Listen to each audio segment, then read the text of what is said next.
नहीं बड़ खबर हाबिलदार कनेस्टेबल और सिपाही मैंने एणिकी पूर्व मिलूवा एक मासर अधिक दरमा नूतन वेतन हार में पाइबे।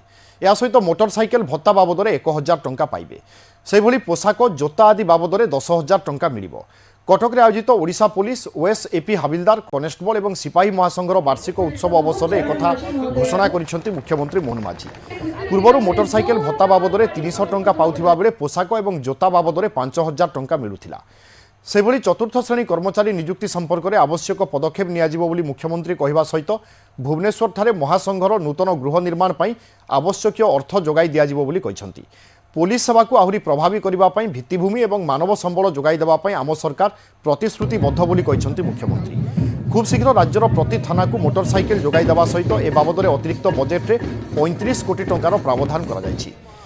सेभली राज्य में अतिरिक्त सीएपीएफ प्रतिष्ठा 299 कोटी टंका और पुलिस त्वरित गमनागमन 16 कोटी टंका प्रावधान रही जो 649 कोटी उत्कृष्ट जान पुलिस को जोगाई दिज्व बोली मुख्यमंत्री कहते।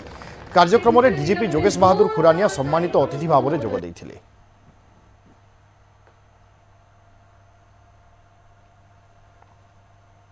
तार भित्तिभूमि एवं मानव संबल दरकार पुलिस विभाग 10,000 ये विभाग पोस्ट खाली अच्छी गृह रखी जो आमर होमगार्ड थे से गत सरकार तांकर पोस्टिंग को पूरा संपूर्ण भाव में बंद कर देते। थाना रे मोटरसाइकेल नहीं, 4 चकिया गाड़ी नहीं, स्पीड गाड़ी नहीं, से आनुषंगिक व्यवस्था गत सरकार कले नहीं।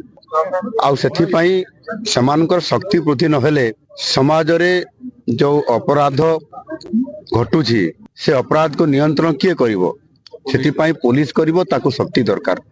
और सेथिपाई ये हाबिलदार कनेस्टेबल महासंघ रे आज जो कथा आलोचना हला एवं मोर वक्तव्य रखिली ये तो बहुत छोट छोट तांकर समस्या थिला तार समाधान निश्चित भाव में मुझे करदेवा पई मु आगुर लड़ुली जो विरोधी दल थी आज सरकार मुखिया हिसाब से मुझे करने जाऊँगी किंतु निश्चित भाव में आगामी दिन में भित्तिभूमि को सुदृढ़ करने पड़ो नुआ टेक्नोलोजी मुझे आने पड़ो। तेणु आम सरकार ए बाबद गभीर भाव में चिंता करुछंती एवं ए विभाग गृह विभाग मुखिया हिसाब से निजे मुझे दायित्व रे अछि मु ताकू शक्ति वृद्धि करने समस्त प्रकार सहयोग करुछि।